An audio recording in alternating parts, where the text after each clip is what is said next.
네, 정치권 소식.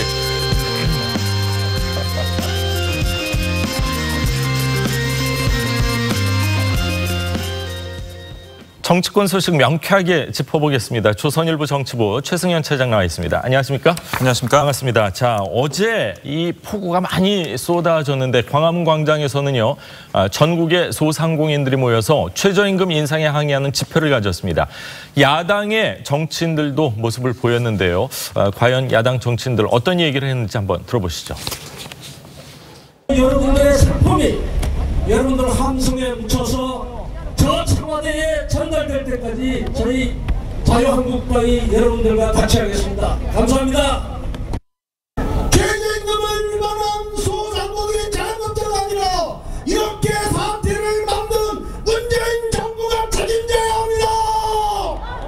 여당에 경고합니다.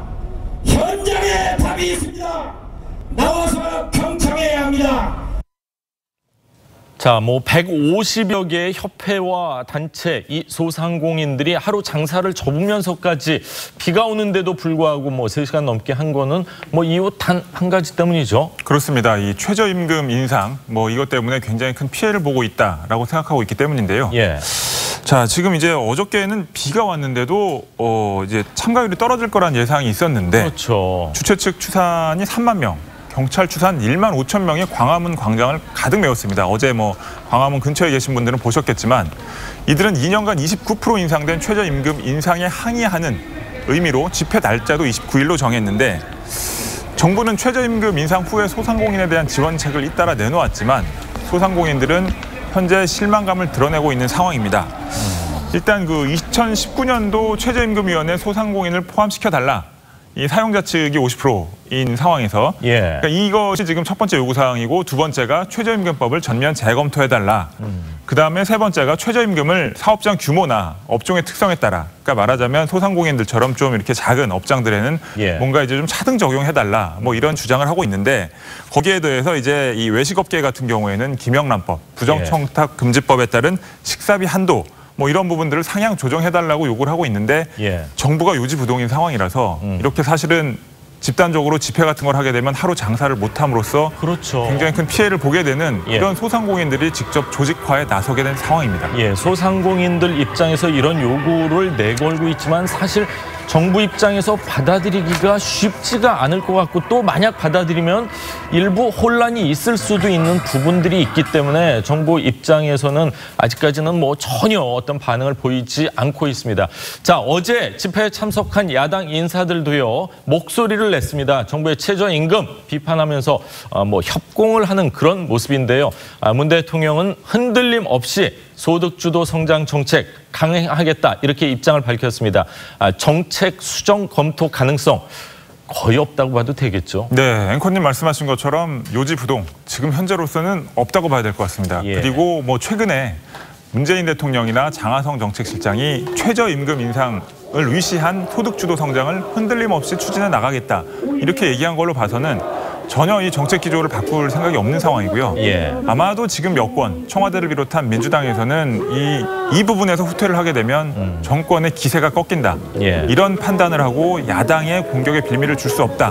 이런 판단을 계속하고 있는 것 같은데 이 부분들은 국민들의 어떤 민생을 생각해서 좀 더 고민해야 될 부분이 아닌가 싶습니다. 그렇군요. 자, 어제 여당 의원들은 단 한 명도 보이질 않았습니다. 개인적으로 조용히 가신 분이 혹시 있을지는 모르겠지만 언론 발표에 의하면 단 한 명도 나오지 않았는데요. 자, 민주당 의총에서는요. 문 대통령이 이 통과를 요청한 은산 분리 완화 법안이 일부 강경파 의원들의 반대로 제동이 걸렸다 이런 보도가 나오고 있는데 이러다 국회 법안 통과 어려워지는 상황 아닐까요? 대통령께서 말씀까지 했는데 이렇게 걸리는 경우가 있었나요? 네, 사실은 문재인 대통령이 이렇게 강력하게 요청을 한 상황에서 이것이 여당 내부에 이 의견 일치가 안 돼서 이 제동이 걸리는 경우는 굉장히 드물다고 봐야 될 텐데요. 이번에는 사실은 이제 이 문재인 대통령이 얘기한 은산 분리 완화 취지에는 여당 의원들이 대부분 공감하는 쪽이었는데 문제는 이 기준을 어떻게 잡느냐가 이제 기준을요. 그렇습니다. 이제 전반적으로 이 업계나 그다음에 야당 쪽에서는 이제 전체 대기업들을 상대로 은산 분리 완화가 적용이 되되 시행령이나 이런 부분에서 제한을 두고 IT 기업들이 주로 혜택을 볼 수 있도록 하면 된다라고 주장을 하고 있는데 지금 이제 민주당의 일부 의원들은 이제 정무위 쪽에 있는 일부 의원들은 자산 규모 10조 원 이상의 대기업 집단은 배제해야 된다. 예. 그다음에 그 대기업 집단 중에서도 기업 집단 중에서도 IT 관련 사업 비중이 50% 이상인 기업들만 이 은산 분리 완화의 혜택을 볼 수 있게 해야 된다라고 주장을 하고 있어요. 예. 근데 이제 민주당 지도부조차도 대통령이 워낙 강력하게 이 통과를 요구한 법안이라서 예. 야당의 주장을 어느 정도 받아들이는 쪽으로 설득을 하는 중이었는데 민주당 내부의 의원들이 강력하게 반발하고 있어서 예. 이게 지금 현재 의견 일치가 오늘까지도 이 시간까지도 되지 않고 있는 상황입니다. 그래서 이게 과연 본회의를 통과할 수 있을지 결국에는 여당 내부의 의견 일치가 안 돼서 이 본회의 통과가 어려워지는 상황인 게 맞습니다. 그렇군요. 국회에서 사실 한두 명이 끝까지 반대하면 법안 통과하는 거 거의 불가능하잖아요, 현실이. 잘 아시겠지만 뭐 예. 그런 일이 비일비재했었죠. 맞습니다. 그런데 이 부분은 민주당의 한 상당수 의원들이 한두 명이 아니라 민주당 의원의 한 30~40%가 이 부분에 대해서는 굉장히 좀 부정적으로 보고 있는 부분이라서 대통령이 주문한 부분에 대해서요. 대통령이 주문한 부분의 취지에는 공감을 하지만 예. 대기업들이 은산분리 완화로 혜택을 보는 것은 용납하기가 어렵다라는 예. 입장입니다. 그렇군요. 자, 이런 가운데 문 대통령은 어제 공공기관장 워크숍에서요. 소상공인들의 이 목소리에 좀 귀를 기울여달라 이렇게 강조를 했습니다. 직접 한번 들어보시죠. 변화는 선택의 문제가 아니라 생존의 문제입니다. 정부는 모든 정책 수단을 동원해 반드시 우리 경제의 구조와 체질을 바꾸고 성장 잠재력을 최대한 키울 것입니다.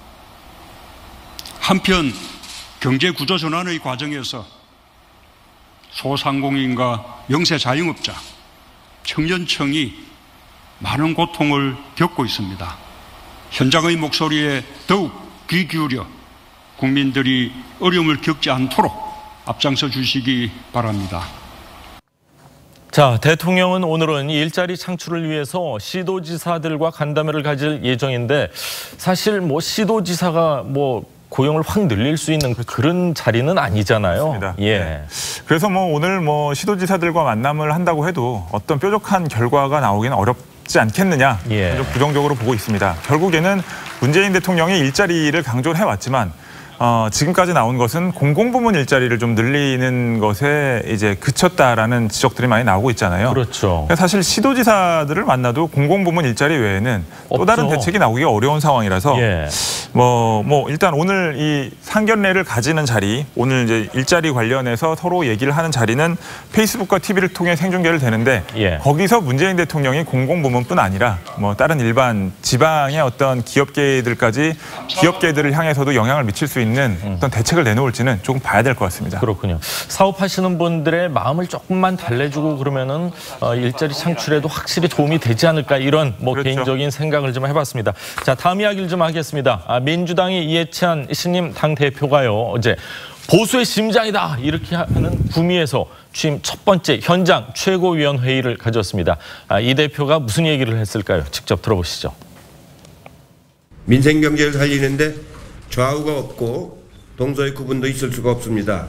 더불어민주당은 집권 여당이라는 막중한 책임의식을 가지고 더 많은 노력과 각별한 관심을 기울이겠습니다. 대구 경북 지역을 특별관리지역으로 지원을 하도록 하겠습니다. 네, 오늘 광주 가기 전에요. 전라남도 광주 가기 전에 구미를 먼저 찾은 데다 구미 경북 지역을 특별관리 지역으로 지원하겠다. TK를 향한 구애를 굉장히 열심히 하고 있다. 이런 생각인데, 자, 이해찬 대표 동진 전략, 뭐 20전 집권 플랜의 하나다. 뭐 이런 보도가 많이 나오고 있네요. 네, 뭐 그렇게 볼 수 있겠죠. 일단 방금 이제 구미가 이제 보수의 심장 뭐 이렇게 예. 말씀하셨는데 지난 지방선거 때 사실 그게 좀 무너졌죠. 구미 같은 경우에는 유일하게 네. 기초단체장이 네. 민주당 출신이죠, 지금? 그러니까 이제 TK 지역의 유일한 예. 기초단체장이 공교롭게도 구미에서 나왔다는 말이죠. 예. 그래서 아마 이제 구미를 찾은 것으로 보이고요. 당연히 말씀하신 것처럼 동진 전략의 일환입니다. 그리고 이제 사실은 지금 이 전체 우리나라 지역구도, 정치를 뭐 지역구도로 보는 게 반드시 바람직하진 않지만 예. 현실적으로 그런 측면이 있기 때문에 해석을 해보자면 유일하게 지금 민주당이 세력을 그래도 확장시키지 못한 곳이 TK. 그러니까 대구 경북 지역 아니겠습니까? 예. 여기는 아직도 자유한국당에 대한 지지세가 훨씬 높고 광역단체장들이나 국회의원들도 대부분 이제 이 자유한국당 소속이기 때문에 이해찬 대표는 이제 20년 집권론을 계속 얘기하면서 그러니까 이미 PK 부산 경남 지역은 민주당의 국회의원도 많이 당선이 되고 그렇죠. 그다음에 광역 그다음에 기초단체장들도 많이 배출을 했기 때문에 예. 이미 우리 손에 넘어왔다. 그러니까 이제 TK만 우리가 세력을 확장하면 점령하지 못한 유일한 지역이다. 뭐 이렇게 보는 건가요? 그렇습니다. 예. 호남에서 민주당에 대한 지지세는 너무나 압도적이고 그렇죠. PK도 이제 민주당이 대부분 접수했다라고 판단을 하고 TK만 우리 힘을 이제 좀 더 뻗치면 예. 향후 다음 선거 또 그 다음 선거까지도 우리가 계속 이겨나갈 수 있다라는 판단을 하는 것 같습니다. 그렇군요. 제가 구미를 대구의 TK의 심장이라고 한 건 사실 박정희 전 대통령의 그러니까요. 생가가 있기 때문에 그랬는데 네. 그 지역에서 유일한 기초단체장 구미시장이 탄생을 했는데 아마 구미시장 입장에서는 어제 어깨 좀 쫙 펴고 정말 기분 좋은 하루가 아니었을까 생각이 맞습니다. 되는데 자 이철우 경북지사도 어제 직접 이렇게 찾아가서 또 여당 의원들을 향해서 좀 도움을 주십사 뭐 이렇다면서요. 분위기는 어땠습니까? 좀 이채로운 장면이었는데 예. 뭐 분위기는 화기애애했습니다. 그리고 이철우 지사가 뭐 이해찬 대표를 만나서 여러 가지 이제 예산 관련된 얘기를 많이 했겠죠. 그렇겠죠. 사실은 이제 새누리당이 과거 박근혜 정권 시절 새누리당이 집권했을 때도 예. 민주당 지자체장들이 국회에 와서 여러 가지로 부탁들을 많이 했습니다. 그렇죠. 왜냐하면 이제 예산은 이제 국회에서 결정을 하게 되는데 예. 이제 국회에서는 집권 여당의 또 어떤 목소리가 크지 않겠습니까? 맞습니다. 그러다 보니까 예. 기회만 있으면 찾아와서 여러 가지 부탁을 하고 했었는데 이번에는 상황이 뒤바뀐 거죠. 게다가 이제 뭐 TK 지역과 상대적으로 그 새누리당, 자유한국당 지자체장들 숫자가 훨씬 적어졌기 때문에 아마 이철우 그 지사로서는 더 절박하게 그러니까 경북 지역까지 내려온 이해찬 예. 대표를 만나서 여러 가지 얘기를 나눴던 것 같습니다. 그렇군요.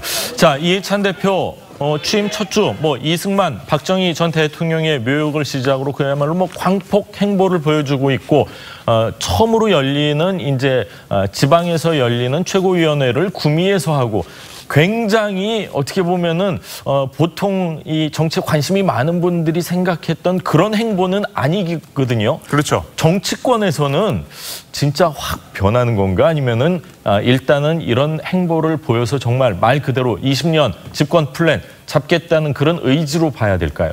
그런 의지로 보는 게 맞는 것 같습니다. 후자로 말씀하시는 게 맞는 것 같고요. 그다음에 뭐 이해찬 대표가 좀 성격이 강하고 때로 표현이 좀 거칠어서 그렇지만 이분이 과거 특히 이제 총리 할 때까지 그 전부터 총리 할 때까지는 정치적인 측면에서는 우리나라의 손꼽히는 전략가였습니다. 그렇죠. 그러니까 이번에도 사실은 전략적인 측면이 강하다고 봐야겠죠.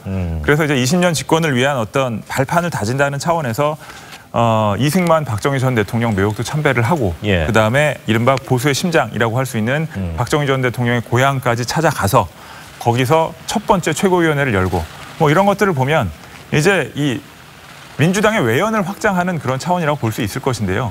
앞으로도 아마 이런 차원의 행보는 많이 할 겁니다. 근데 문제는 여야 간의 어떤 법안, 그다음에 그 외에 여러 가지 민생 현안 관련해서 쟁점이 발생했을 때 야당을 향해서는 아마 또다시 굉장히 강력하고 거칠게 아마 공세를 이어나갈 거라고 보입니다. 그게 바로 이해찬 대표의 그간의 정치 스타일이었기 때문에 그래서 아마 이해찬 대표가 달라진 것 같다고는 하지만 아마 이 강경한 특히나 야당을 향한 그 대야 공세에 있어서의 강경 기조는 변하지 않을 거라고 생각합니다. 어르신들이 하는 말씀 중에 하나가 생각보다 사람이 잘 안 변하더라 이런 얘기를 하는데 과연 이렇게 광폭 행보를 한다면은 이렇게 전략적으로 많이 동진도 가능하지 않을까 이런 생각까지 듭니다.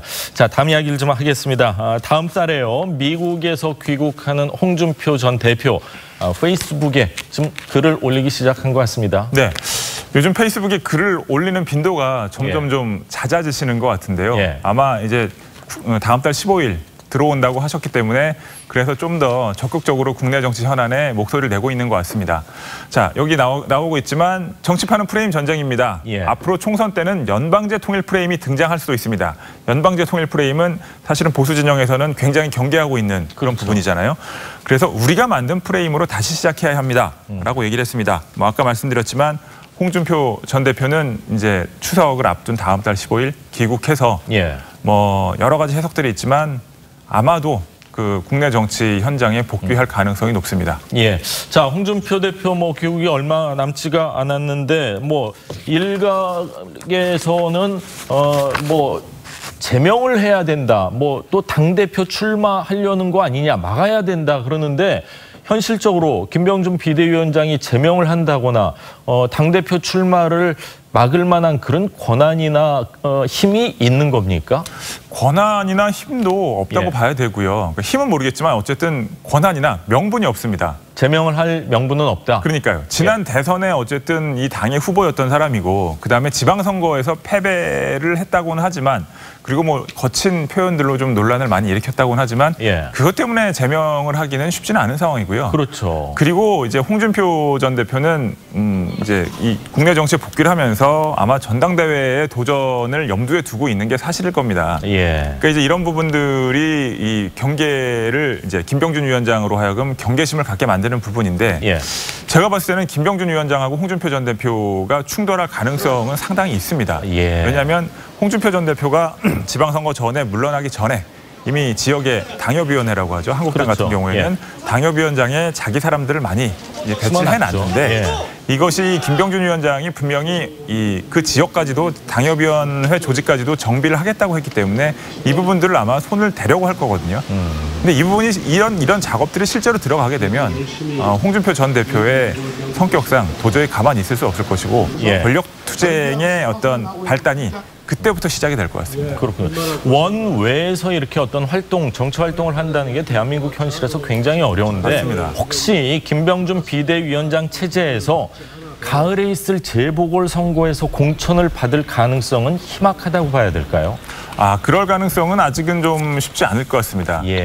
김병준 위원장으로서도 어쨌든 자신에게 집중된 권력이 좀 분산이 되고 이런 것들은 용납하기 어려운 상황일 것이기 때문에 아마도 여러 홍준표 전 대표를 비롯한 여러 이제 원외 인사들이 한때 대선 주자로 분류됐던 그런 분들이 활동을 하고 있지만 올 연말까지는 이제 김병준 위원장 체제가 스스로 그런 것들을 용납하기는 어려운 상황이 아닌가 그렇게 판단이 됩니다. 자, 황교안 전 총리도 책을 출간하고 김무성 의원 같은 경우도 세미나 통해서 이제 정치 이제 시동을 건 것 같은데 한국당 상황 어떻게 될지도 계속해서 지켜보도록 하겠습니다. 최승현 차장 오늘 얘기 잘 들었습니다.